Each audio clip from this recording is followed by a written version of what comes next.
Hi everyone, my name is Aishwarrya and my matrix number is 225032. Today I will be presenting about fluid features and dimensional analysis for fluid mechanics. So first and foremost, let us look at what is fluid. So the definition of fluid is any substance that can flow and easily change in shape in response to external forces. So it can be characterized based on their ability to move or conform to the shape of their containers. So there are two types of fluid, which are liquid and gases. So both of these fluids can be characterized based on their physical properties. There are a lot of fluid features in the internet, but for today's presentation, we'll be only focusing on these seven fluid features. So the first one is specific weight, and then specific volume, specific gravity, viscosity, pressure, surface tension, and compressibility. So first, specific weight. Specific weight is the amount of weight of fluid per unit volume of a substance. So the formula is specific weight equals to density multiplied with gravity. If we substitute density, which is mass over volume, we will get that specific weight equals to mass multiplied gravity over volume. So the unit will be Newton per meter cube. So these are some example of specific weight for air and water. Next is specific volume. Specific volume is the ratio of a volume of fluid per unit mass of the fluid. So just like its definition, the formula is also volume of fluid per mass of fluid. So the specific volume is also the inverse of density, so it can be written as 1 over density. The SI unit is meter cube per kilogram. And for liquids, generally they will have a lower specific volume because their densities are higher compared to gases. And for gases, it's vice versa because they will have a higher specific volume because their density is lower. And this is especially true under low pressure or higher temperature conditions. Next, we will look about specific gravity. So specific gravity is the ratio of the density of a substance to the density of water at 4 degrees Celsius. It also can be defined as the specific weight of the substance to the specific weight of water at 4 degrees Celsius. So the formula for specific gravity is the density of substance over the density of the reference substance. So the reference substance here is water, and the density usually will be 1000 kilogram per meter cube, or 1 gram per meter cube, or 62.4 pound per feet at 4 degrees Celsius. Next is viscosity. Viscosity is the measure of a fluid given rate. So the major factor in determining the forces that must be overcome when fluid are used in lubrication and transportation in pipelines. So there are two types of viscosity. The first one is dynamic viscosity. So dynamic viscosity is the measure of a fluid's resistance to deformation when shear force is applied. So the SI unit will be Newton second per meter cube. Sorry, meter square. The second one is kinematic viscosity. So kinematic viscosity is the dynamic viscosity over density, and the SI unit will be meter square per second.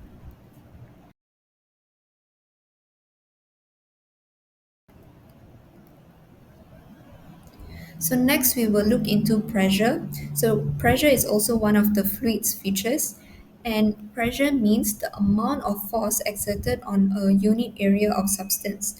So the formula can be given by P equals to force over A. So the SI unit is Pascal or Newton per meter square. Pressure will act uniformly in all directions on a small volume of fluid. So some of the example of pressure will be atmospheric pressure, absolute pressure, and also gauge pressure. So next is surface tension. So surface tension is the tendency of liquid surfaces to shrink into the minimum surface area as much as possible. So the formula is given by force over length. So liquid has both cohesion and adhesion force. So what is cohesion force? Cohesion force is the attractive force between molecules of the same substance. So for example, in a container, the cohesion force of water will allow the water molecules to pull them together, creating a curved surface in the container. So that is cohesion force. For adhesion force, it is the attractive force between molecules of different substances. So for example, if a water molecule adhere to the surface of a window and form a water droplet, that will be adhesion force. Molecules at the surface experience a net inward force because they are attracted more strongly to the molecule within the liquid than the air above it. So next is compressibility. Compressibility is the measure of change in volume of a fluid due to the change in pressure. So in liquid and gas, the compressibility will be different because for liquid, they are closely packed. The molecules are closely packed, but they are not in orderly or fixed position. So this will make it not easily compressible for liquid molecules. For gas molecules, it is very randomly far apart with negligible interaction. So this makes it very easily compressible and very highly compressible. So that is the compressibility for gas. So next we will look for dimensional analysis.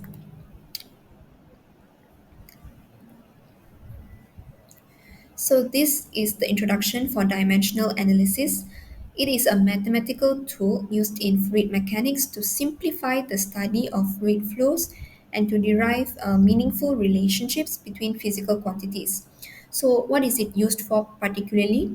So particularly it's used for checking equations, presenting and interpreting experimental data, attacking problems which are not amenable to a direct theoretical solution, establishing the relative importance of particular physical phenomena, and also lastly, physical modeling. So there are two types of dimension. One is a fundamental dimension. So first let us look at fundamental dimension, which is also known as primary dimension. So there are seven primary dimensions. First is mass. So mass, the dimension can be written as m, and the unit is kilogram. For length, it can be written as a capital letter L. For time, it is just T. For temperature, it's a capital letter T. For current, the dimension is I. And for amount of light, the dimension will be a capital letter C. And for amount of matter, the dimension will be a capital letter N. And these are the unit for the dimensions.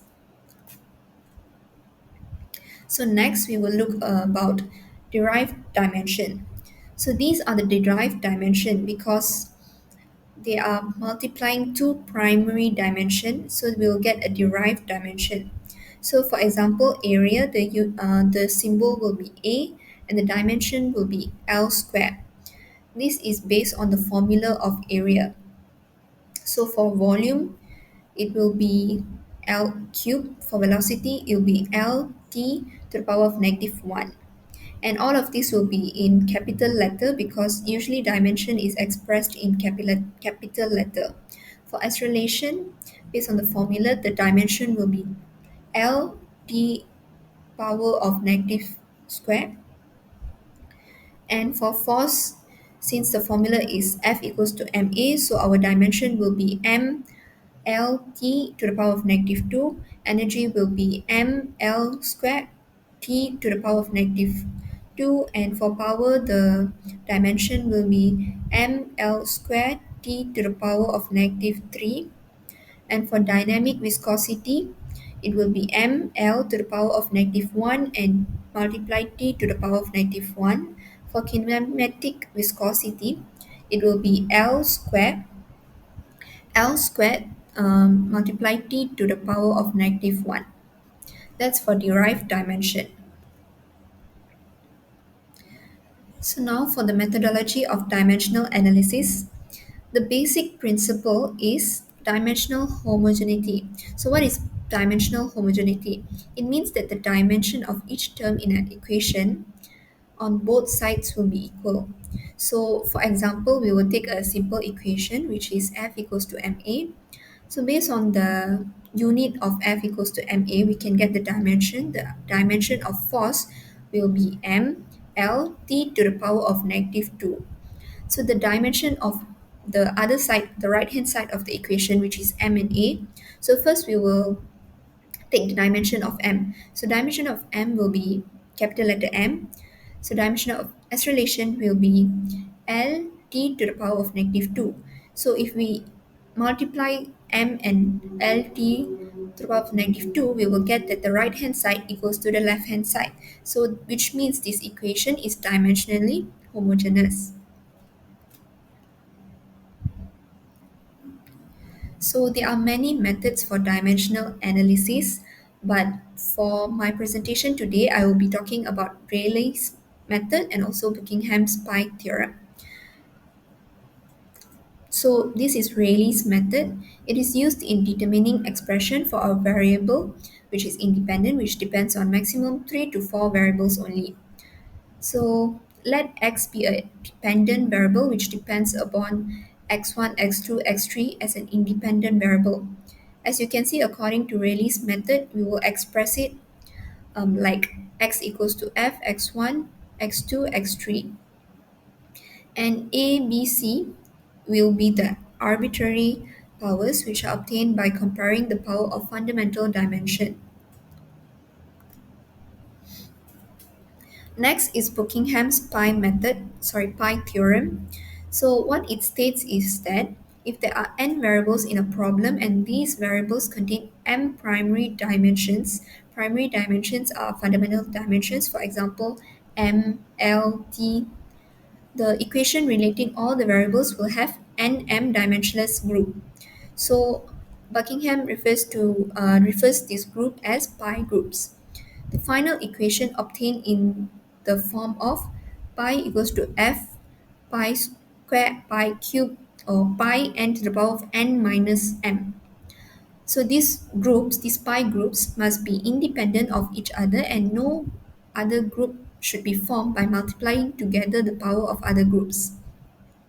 So there are two conditions for this method. The first one is each of the fundamental dimension must appear in at least one of the m variable, and the second one is it must not be possible to form a dimensionless group from one of the variables within a reoccurring set. So a recurring set is a group of variables forming a dimensionless group.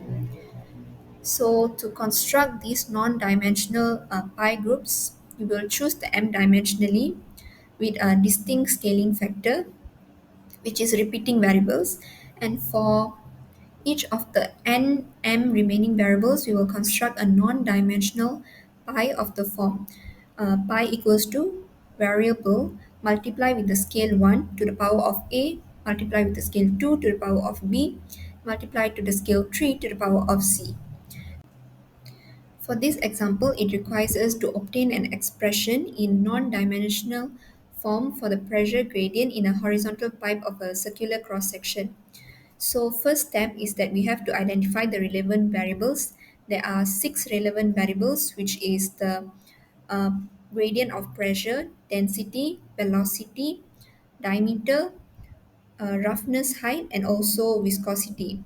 So the second step is to write down the dimension for all the 6 variables. So first we will write down for the uh, pressure gradient.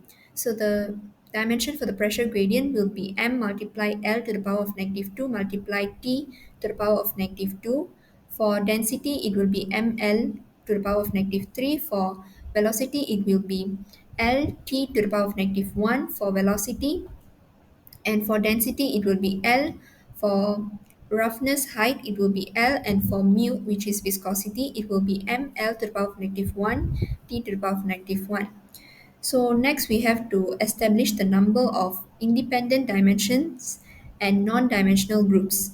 So first, we have to identify how many relevant variables are there. So n equals to 6 because there are 6 relevant variables. And for independent dimensions, there are 3. So m equals to 3, which is m, l, and also t. For non-dimensional groups, we will use the formula like mentioned before, which is n minus m equals to 3. So for the fourth step, we have to choose m equals to 3 dimensional independent scaling variable. And for D, capital letter D, which is uh, diameter, and capital letter V, velocity, and rho, which is density. So we will create the pi equation by using the formula. So we will get that pi equals pi 1 equals to the gradient of pressure multiply d to the power of a multiply b to the power of b and multiply rho to the power of c. So considering the dimension of both sides, we can equate the power of the primary dimensions so that we can find our a, b, and c. The value of a, b, and c can be found, and we will get that a equals to 1, b equals to negative 2, and c equals to negative 1. So hence we will write pi 1 equals to dp over dx multiply d1 multiply v to the power of negative 2 multiply rho to the power of negative 1. And if we simplify that, we will get d multiply dp over dx over rho v squared. Pi 2 equals to roughness height over diameter. And finally, pi 3 equals to mu multiply diameter to the power of A, velocity to the power of B, and rho to the power of C. So if we consider the dimension of both sides is equivalent, we will get that the value of A, B, and C will be equal to negative 1. Hence, we can write pi 3 equals to mu multiply d to the power of negative 1, v to the power of negative 1, and rho to the power of negative 1. And if we simplify that, we will get that it's the reciprocal of Reynolds number, which is mu over rho vd. So step 6, we will set out the non-dimensional relationship pi 1 equals to f, pi 2, and pi 3. So we will substitute the values that we have got before in the formulas. D multiply dp over dx over rho v squared equals to f rho roughness height over diameter and mu over rho vd. In step 7, we can recognize that pi 3 is the reciprocal of Reynolds number, so it will be more accurate if we choose pi 3 as the third non-dimensional group. So we can also write the pressure gradient in terms of head loss, which is dp dx equals to rho multiply g multiply hf over L. So with these two modifications, the non-dimensional relationship then becomes g hf multiply d over lv squared equals to f roughness height over d and Reynolds number. So if we rewrite it, we will get that hf will actually equals to L over D multiply V squared over G multiply F in bracket roughness height over diameter and Reynolds number. So since the numerical factors here can be absorbed into the non-specified function, this can easily be identified with the Darcy's Weisbach equation. That's all for my presentation. I hope you liked it. Thank you.